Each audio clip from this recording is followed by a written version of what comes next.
It was a warm July morning in Tallahassee, Florida. The streets were quiet. Birds chirped softly. Nothing seemed unusual. At around 11 a.m., a man pulled his car into the garage of his home. His name was Dan Markel. He was a law professor, a father, and a man with a bright future. Seconds later, 2 gunshots rang out. The sound echoed through the neighborhood. Dan collapsed in his car seat, gravely wounded.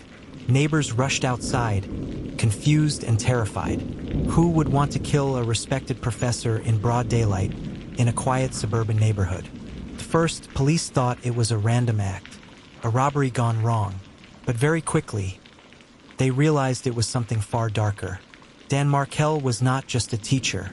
He was a scholar, admired by colleagues and loved by students.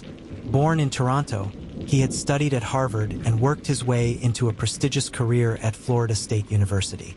But his personal life was more complicated. Dan married Wendy Adelson, a young lawyer from a wealthy Miami family. They had 2 boys together. At first, things seemed happy, but soon their relationship began to crack. In 2012, the marriage ended in divorce. What followed was a bitter custody battle. Wendy wanted to take the children and move back to Miami. Her parents lived there. Her brother lived there. It was the life she wanted. But Dan refused. He wanted his children close, and the court agreed. The children would stay in Tallahassee. To the Adelson family, this was unacceptable. They blamed Dan. They saw him as the barrier keeping Wendy and the children from returning to Miami. Friday, July 18, 2014. Dan left home early, as he often did. He went to the gym. He made a few phone calls. He drove back through the quiet streets of Benton Hills. What he didn't know was that he was being followed. Behind him was a silver Toyota Prius. Inside were 2 men from Miami, Sigfredo Garcia and Luis Rivera. They had driven hundreds of miles with a single mission: kill Dan Markel.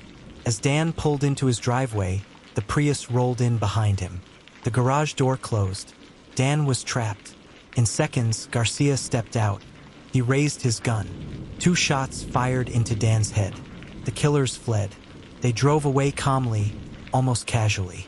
Neighbors called 911. Police rushed to the scene. Dan was taken to the hospital, but the wounds were too severe. By the next day, he was gone. The community was stunned. A respected professor executed in his own garage? Why? Detectives dug into the case. At first, nothing made sense. Nothing was stolen. Dan had no known enemies. But then, they found it. Security cameras captured a silver Prius driving around Dan's neighborhood again and again that morning. Detectives traced the car. It led them to Miami, to Garcia and Rivera. The 2 men were arrested. Under pressure, Luis Rivera confessed. He told police the truth. This was not random. It was a murder-for-hire plot. The men had been hired, and the person who connected them to the job was a woman named Catherine Magbanua. Magbanua was Garcia's ex-girlfriend, but she was also romantically linked to Charlie Adelson, Wendy's wealthy brother. Suddenly, everything began to make sense. The motive wasn't robbery. It was family. By 2016, the FBI had a plan. They needed to tie the Adelson family directly to the crime. They staged what agents call a bump. An undercover officer approached Donna Adelson, Wendy's mother, and handed her a note. It suggested he knew about the matter and wanted payment. Donna panicked. She immediately called Charlie. Days later, Charlie met Catherine Magbanua at Dolce Vita, a Miami restaurant. The FBI was listening. In a recording later played in court, Charlie spoke in code. He talked about tenants and rent. He warned that if money wasn't paid, the problem would never go away. It was clear what they were discussing: blackmail, the murder. With that recording, prosecutors finally had the evidence they needed. One by one, the pieces of the conspiracy began to fall. 2019, Sigfredo Garcia was convicted of first-degree murder. He was sentenced to life in prison. 2022, Catherine Magbanua went to trial. She was found guilty of murder, conspiracy, and solicitation. She received life in prison plus 60 years.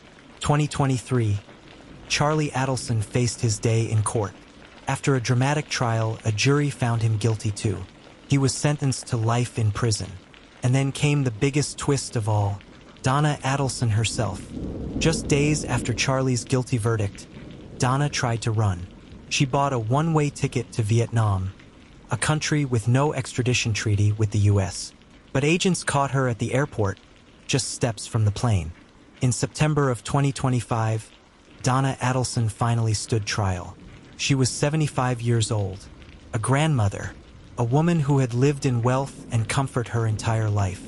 But the evidence was overwhelming. Phone calls, secret recordings, payments that totaled more than $100,000. After just 3 hours of deliberation, the jury returned guilty on all counts. With the death penalty off the table, Donna was sentenced to life in prison. She became the 5th person convicted in the conspiracy that killed Dan Markel.